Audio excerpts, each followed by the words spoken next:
और बच्चों की कसम है, ना बीजेपी से गठबंधन करेंगे ना कांग्रेस से गठबंधन करेंगे। हम कोई गठबंधन की सरकार बनाने नहीं जा रहे, हम सीधे भ्रष्टाचार को खत्म करने के लिए जा रहे हैं। और बीजेपी और कांग्रेस के साथ गठबंधन करके आप भ्रष्टाचार दूर नहीं कर सकते। और अगर आप सरकार बनाने की स्थिति में नहीं हुए तो ऑपोजिशन में बैठेंगे। बिल्कुल बैठेंगे, लेकिन आप जोड़ तोड़ की सरकार में नहीं शामिल होंगे? नहीं, बिल्कुल नहीं होंगे।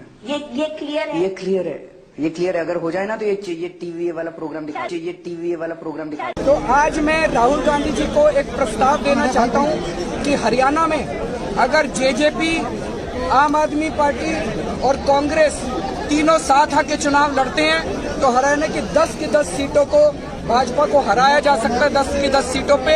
और मोदी और अमित शाह जी की जोड़ी को नेशनल लेवल पे हराने में इसका बहुत बड़ा सहयोग होगा। बहुत क्रांतिकारी, बहुत ही क्रांतिकारी होगा। उसी को ज्यादा चला दीजिएगा। नहीं, वो चलेगा। अरे हम तो मैंने भगत सिंह वाला हिस्सा जो है सही साला बड़ा रिएक्शन आएगा, बहुत रिएक्शन आएगा भगत सिंह वाले। इनसे पूछना चाहता हूं 300 सीट लेने के लिए कितने लोगों को शहीद करोगे? हमारे कितने जवानों को शहीद करोगे? कितनी लाश और चाहिए तुम लोगों को? हमारे कितने जवानों के घर बर्बाद करोगे? कितने परिवार बर्बाद करोगे? कितने माँ के बच्चे छीनोगे? कितनी औरतों को बेवा करोगे तुमको 300 सीट लाने के लिए? लानत है ऐसी पार्टी के ऊपर, लानत है ऐसी सरकार। भारतीय जनता पार्टी लाशें गिन रही है कि कितनी लाश हो गई, अब इतनी सीट आएगी हमारी। क्या तुमने इसलिए भारत पाक से बॉर्डर के ऊपर ये सब करवाया है तुम लोगों ने? जिस एतमाद से उन्होंने आके ये बातें की यहां पर कि स्पीकर जनाब शाह महमूद कुरैशी साहब की टांगें कांप रही थी, कह रहे थे हिंदुस्तान हमला कर रहा है। हमने हिंदुस्तान को घुस के मारा है जनाब स्पीकर वहां पे।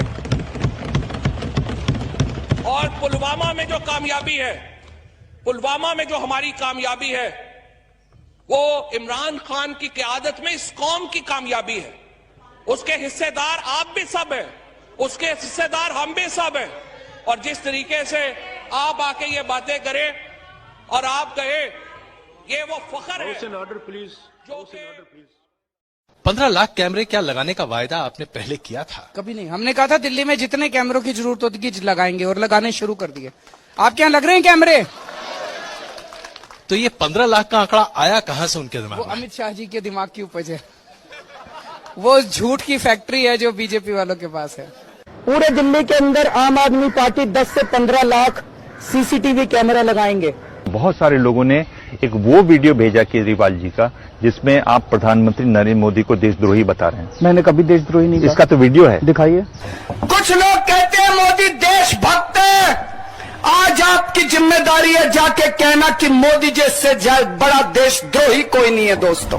तो आपने उस पर सवाल उठा दिए। बाटला हाउस का उन्होंने जिक्र किया। कब कि उन्होंने कहा कि ये फर्जी एनकाउंटर का हाउस बाटला हाउस। मैंने तो नहीं कहा, मतलब मुझे नहीं पता, मैंने प्रधानमंत्री जी का भाषण नहीं सुना। लेकिन अगर उन्होंने ऐसा कहा तो गलत कहा, झूठ कहा। आपने नहीं सवाल, हमने कभी सवाल नहीं उठाए। एक तो बाटला हाउस एनकाउंटर के ऊपर जो प्रश्न चिन्ह लगे, उन प्रश्न चिन्हों ने ये प्रश्न खड़ा किया कि क्या पुलिस जो बातें बोलती है और जो एनकाउंटर करती है और जो ब्लास्ट के बाद जो थ्योरीज देती है, क्या वो सारी सही हैं? और वो सही नहीं है, क्योंकि इन पे कई सारे प्रश्न चिन्ह लगे।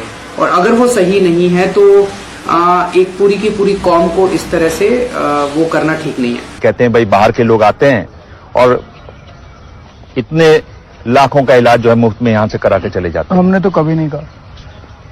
मतलब मुझे आश्चर्य है, आप ये सारी बातें बता रहे हैं कि प्रधानमंत्री जी ने बोला। हाँ। मैंने उनकी स्पीच नहीं सुनी, कल मैं रोड शोज में था, मैं बहुत ज्यादा बिजी था। हाँ। लेकिन अगर ये सब बोला तो झूठ बोला, कोरा झूठ बोला। ये जितनी बातें आप कह रहे हैं जी, पूरी झूठ। मतलब बीजेपी एक झूठ की फैक्ट्री बन गई है। हाँ। बार बार झूठ फैलाओ तो ऐसा हमने कभी नहीं कहा। अब ऐसा है कि बिहार से एक आदमी 500 रुपए की टिकट लेता है, दिल्ली में आता है, अस्पताल में 5 लाख रुपए का ऑपरेशन फ्री में करा के वापस चला जाता है। केंद्र सरकार से निवेदन है कि हमारे को उचित मात्रा में वैक्सीन उपलब्ध करवाए जाएं। अभी थोड़ी देर पहले मैंने डॉक्टर हर्षवर्धन साहब से फोन पे बात की और उनसे मैंने निवेदन किया। ये तीनों चीजें मैंने उनसे मांगी, तीनों चारों चीजें। एक तो मैंने उनसे निवेदन किया कि दिल्ली के अंदर बेड्स की बड़ी मात्रा में कमी हो रही है, नवंबर के अंदर जब कोरोना आया था तो 4100 बेड केंद्र सरकार ने हमें मुहैया कराए थे। इस वक्त केवल 1800 बेड दिए हैं, जबकि ये वाली वेव पिछले वाली वेव से 3 गुना ज्यादा घातक अभी तक, उसमें 8,500 केस पीक पे आए थे, हम 24,000 पे पहुंच चुके हैं।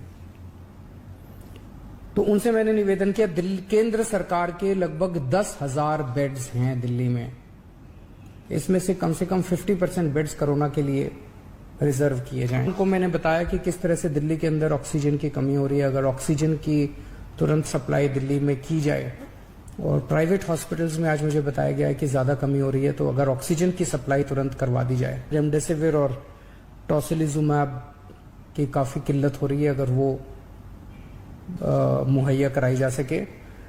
दिल्ली के मालिक हम हैं, दिल्ली के मालिक ये लोग नहीं है। ये हमारे ऑर्डर को पास करेंगे, मानेंगे, हम दिल्ली चलाएंगे।